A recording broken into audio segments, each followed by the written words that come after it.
Beep beep, everybody. Hope you're all having a great day today. Thanks so much for tuning into the channel. Today we're at the Plaza Center Antique Gallery in Bellefonte, Pennsylvania. This is located on 124 West High Street. And I apologize for the glare from the sun. It's just the sun was at the wrong place at the wrong time, or my arrival at this place was at the wrong time. This was about, I guess, around 10 o'clock in the morning when it opens. So here's a 1994 Donruss complete hand-collated set priced at $18. I can't really give you directions on where we are in the store because it's a confusing layout. There's an 88 Topps traded set hand-collated for $7 amongst all these books and DVDs, or no, it looks like all DVDs or something there. There's Bobby Doerr, an autograph on an index card, and what I believe is a reprint baseball card, and that's selling for $12.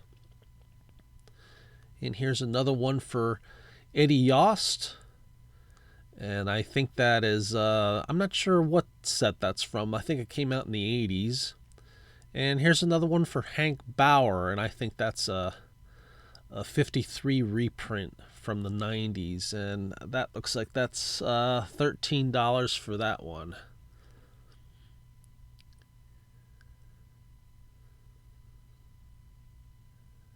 And whoops. Malfunction with the transition. My apologies. Found a bunch of trains. This is up on the second floor. There's it's hard to say exactly. There's like multiple levels. There's at least a basement, a regular floor, and a second floor, but there's a second floor on one side and a second floor in the middle. It's kind of confusing layout. This used to be an old theater, and I think I took some shot of it from entering where the theater part of this rather confusing building is.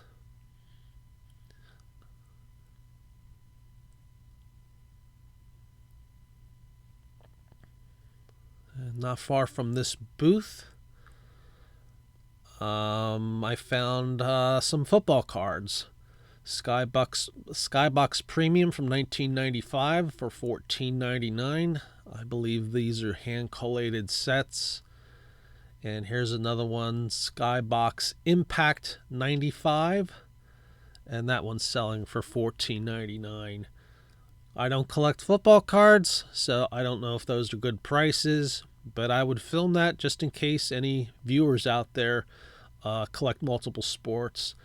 This is that inside part where there used to be a theater. Those steps down at the end of the hallway, you see them going up on an angle. The stage would have been right back there, but this room is so filled with booths up to the ceiling that you can't see it. But we are actually walking on an incline down this little hallway here.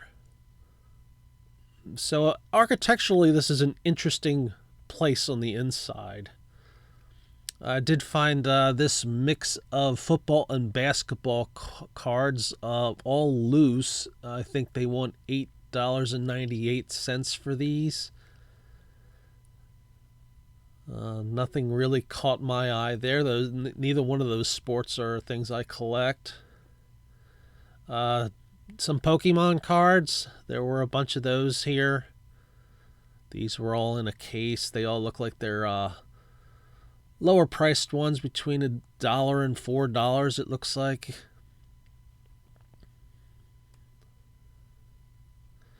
Now, I've been to this place, I don't know, maybe about 5 times in the past. Never really bought anything from here in the past.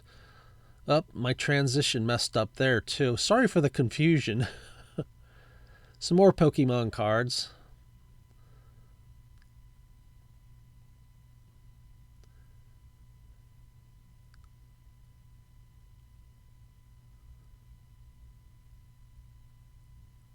And walk around behind this booth, and I found this Tiki Barber photograph.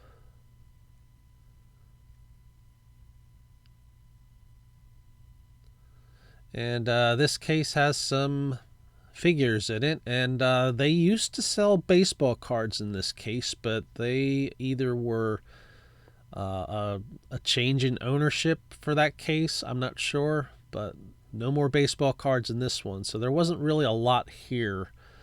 Found this box of mess of stuff, and the price is on that flap on the back, and I think I'm trying to get there with the camera. It's hard to see, but they want $20 for that mess of stuff.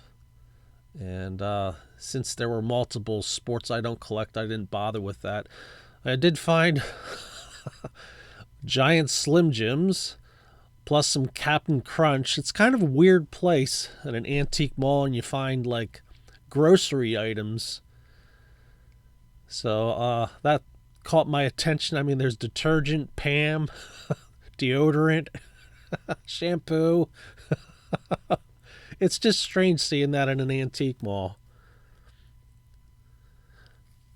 And here we are at the Bellefonte waterfront walkway, walking Cody. That is Spring Creek on your left. There's another park there called Talleyrand Park where you can walk your dog too. I did buy one thing here, so we'll briefly go over that after we watch Cody going back and forth here.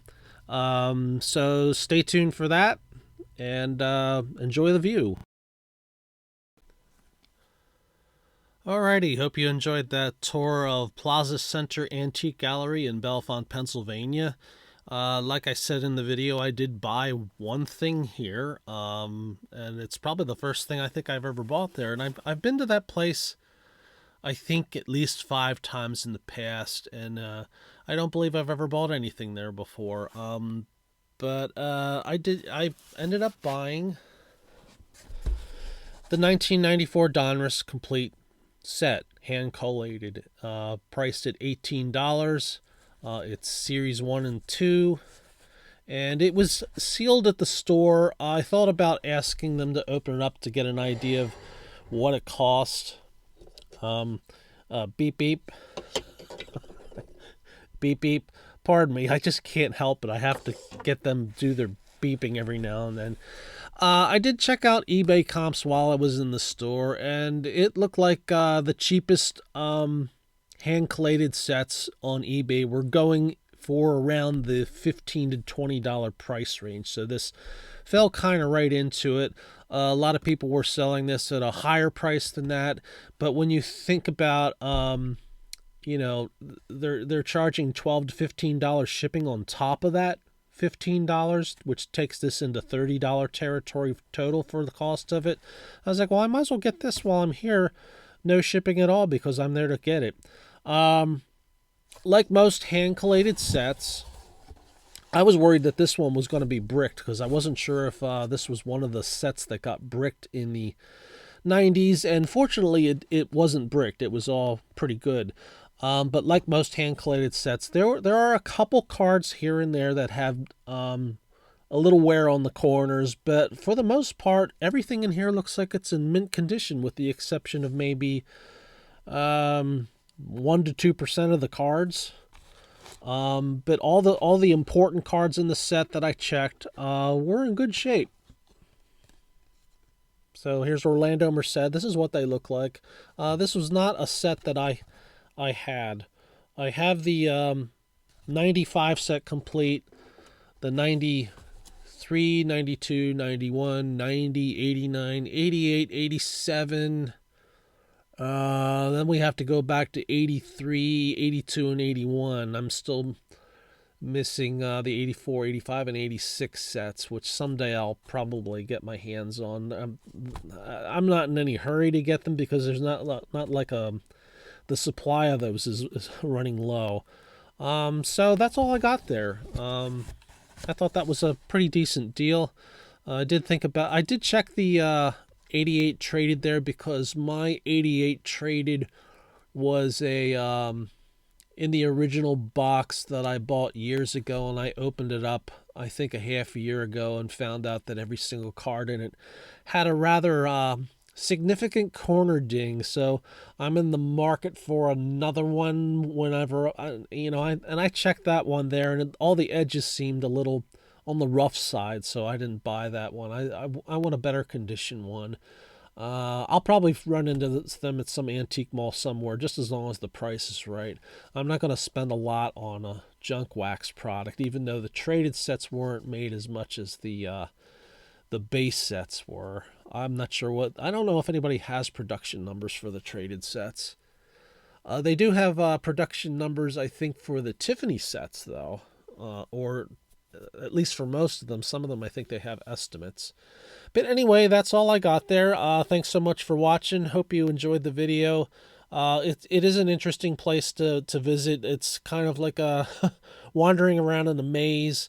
Parts of the store seem more like a flea market than an antique mall. It's kind of weird to see like Slim Jims and laundry detergent and deodorant for sale in the same store that you have like old antique things and stuff. There was a lot of vinyl records there too. So if you're a vinyl record collector, it's probably worth paying them a visit. They have vinyl records up in a distant corner up on that top floor. I probably should have filmed that, but I wasn't sure what I was doing at the time, and sometimes I forget to film some things. I'm trying to focus on the sports cards, but when there isn't a lot in a place like this one, I sometimes film other things just to fill out the video to at least make it somewhat entertaining. And sometimes people like to watch the videos not just because they're about baseball cards, but they just want to see what the inside of the place is like because they're shopping for something different.